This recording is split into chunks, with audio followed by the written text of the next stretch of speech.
Hello all and welcome to my channel Avantika's astro help. और आज का ये वीडियो है, आपकी कुंडली में जिस भी भाव में सबसे ज़्यादा ग्रह स्थित होते हैं वो भाव आपका मैक्सिमम एनवायरनमेंट बन सकता है। इसका मतलब ये हुआ कि आपकी कुंडली में जिस भी भाव में सबसे ज़्यादा ग्रह स्थित हैं उस भाव से जुड़े कारकत्व को आप अपने जीवन में सबसे ज़्यादा एक्सपीरियंस कर सकते हो। जैसे किसी की कुंडली में अगर तीसरे भाव में सबसे ज़्यादा ग्रह स्थित हैं तो वो जातक तीसरे भाव के कारकत्वों को अपने जीवन में बहुत ज़्यादा एक्सपीरियंस करेगा।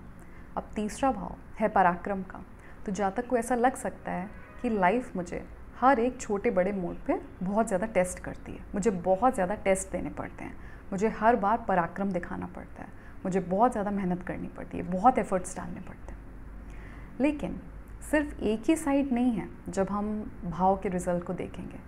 अब तीसरा भाव जहाँ का कारक मंगल हो जाता है, तो अब मंगल एक मार्शियन एनर्जी है, तो अगर तीसरा भाव ओवर एक्टिव है तो यहाँ पे नेटिव का करेज क्योंकि बहुत अच्छा होता है, तो अगर वो मिलिट्री पर्सनल बनना चाहता है, आर्मी ज्वाइन करना चाहता है, पुलिस सर्विसेज ज्वाइन करना चाहता है, तो उसके लिए तो बहुत अच्छा है।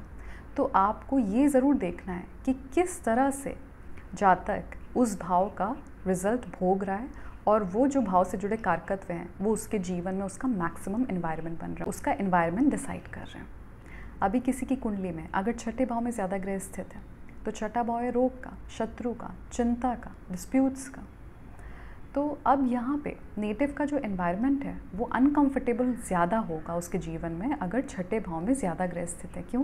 क्योंकि यहाँ पे एक फाइट ऑन हो रही है, यहाँ पे चिंता बढ़ रही है, यहाँ पे उसको कुछ फेस करना पड़ रहा है, तो हमेशा उसकी सिचुएशन थोड़ी सेंसिटिव हो जाती है, अनकंफर्टेबल हो जाता है वो। अब वो अपनी परेशानियों से निकलेगा या फिर he will succumb to pressure, ये तो डिपेंड करेगा कि 6th हाउस और 6th हाउस लॉर्ड किस स्थिति में है।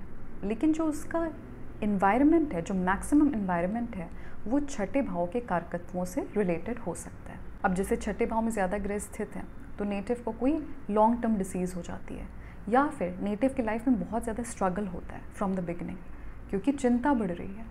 अब चाहे वो रोग को लेकर हो या उसकी कोई पर्सनल लाइफ सिचुएशन को लेकर हो, फाइनेंशियल सिचुएशन को लेकर हो। अब दूसरी साइड इसकी ये भी हो सकती है कि नेटिव खुद ऐसे प्रोफेशन में है जो कि छठे भाव से रिलेटेड है, जैसे कि मेडिकल प्रोफेशन, वो डॉक्टर है, हीलर है, काउंसलर है, या फिर किसी भी तरह की प्रॉब्लम सॉल्विंग में है, कॉन्फ्लिक्ट रेजोल्यूशन में है। तो आपको कहीं ना कहीं उलझनों का पार्ट बनना पड़ता है, आपको रोग का पार्ट बनना पड़ता है। भाई अगर आप डॉक्टर हो तो आप डील तो किसी की डिसीज़ से ही कर रहे हो, तो वो आपका मैक्सिमम एनवायरनमेंट है, वो आपका डेली एनवायरनमेंट है। And 6th house represents your daily environment. तो अगर छठे भाव में ज़्यादा ग्रह स्थित हो गए तो उस भाव से जुड़े जो कारकत्व हैं वो आपका डेली एनवायरनमेंट डिसाइड करेंगे। So daily environment means your maximum environment here.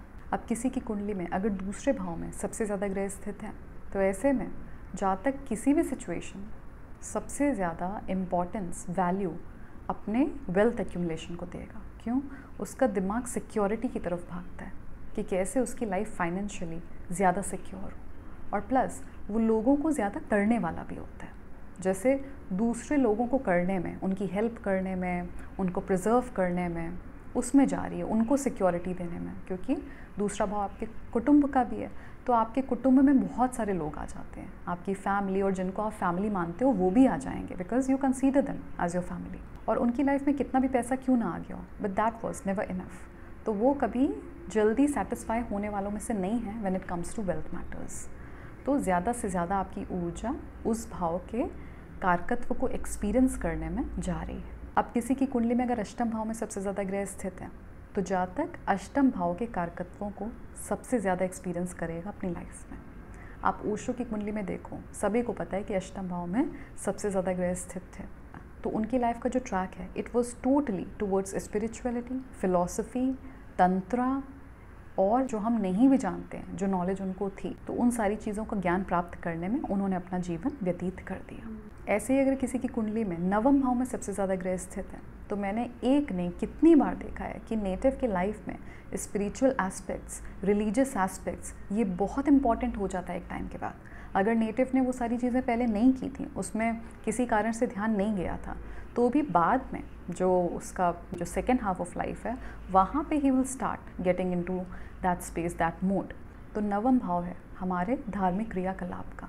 ये वो भाव है जहाँ से हम अपने वाइब्रेशन को रेज करना शुरू करते हैं। तो जातक आध्यात्मिक ज्ञान को, धार्मिक क्रियाकलाप को, अपनी स्पिरिचुअल साइड को एक टाइम के बाद बहुत ज़्यादा सीरियसली लेना शुरू कर देता है, क्योंकि 9th हाउस है एक डिसिप्लिन्ड फॉर्मेट है 9th हाउस, क्योंकि यहाँ से आप अपने वाइब्रेशन को रेज करना शुरू करते हो। तो वाइब्रेशन को आप तभी रेज कर पाओगे जब आप सुबह टाइम पे उठते हो, आप सारी चीज़ें टाइम पे करते हो, आपका पूजा पाठ जो भी नियम है आपका, वो सारी चीज़ें एक टाइम मैनेजमेंट के अंडर आ रही हैं। So 9th house represents a kind of discipline needed for spiritual practices, for higher learning, for higher education. तो यहाँ पे आप आलस को त्याग रहे हो। तो जब आप आलस को त्यागोगे तो आपका वाइब्रेशन रेज होने लगेगा। क्यों? क्योंकि जब भी कोई आलस त्यागता है वो एक बेटरमेंट की तरफ बढ़ने लगता है। तो अगर नवम भाव में सबसे ज़्यादा ग्रह स्थित हैं तो जातक के जीवन में धार्मिक क्रियाकलाप, धर्म कर्म के काम, स्पिरिचुअल लर्निंग, हायर लर्निंग, ये सारी चीज़ें वो एक्सपीरियंस करने वाला है और इन्हीं चीज़ों में उसका ज़्यादा से ज़्यादा समय बीत सकता है। कमेंट सेक्शन में बताइएगा कि आपकी कुंडली में किस भाव में सबसे ज़्यादा ग्रह स्थित हैं और क्या आपने अभी तक आपका जो भी जीवन रहा है तो उस भाव से जुड़े कारकत्वों को आपने सबसे ज़्यादा एक्सपीरियंस किया है अभी तक अपनी लाइफ में।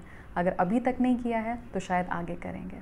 आई होप ये वीडियो आपको पसंद आया होगा। अगर पसंद आया तो प्लीज़ इसको लाइक करिए, फ्रेंड्स एंड फैमिली सभी के साथ शेयर करिएगा। और अगर आप मुझसे कंसल्टेशन लेना चाहते हैं ऑफलाइन या फिर ऑनलाइन तो इस वीडियो के डिस्क्रिप्शन में आपको मेरे कॉन्टैक्ट डिटेल्स मिल जाएंगे, आप वहाँ पर मुझसे कॉन्टैक्ट कर सकते हैं। I will see you soon in the next video. Please take good care of yourself.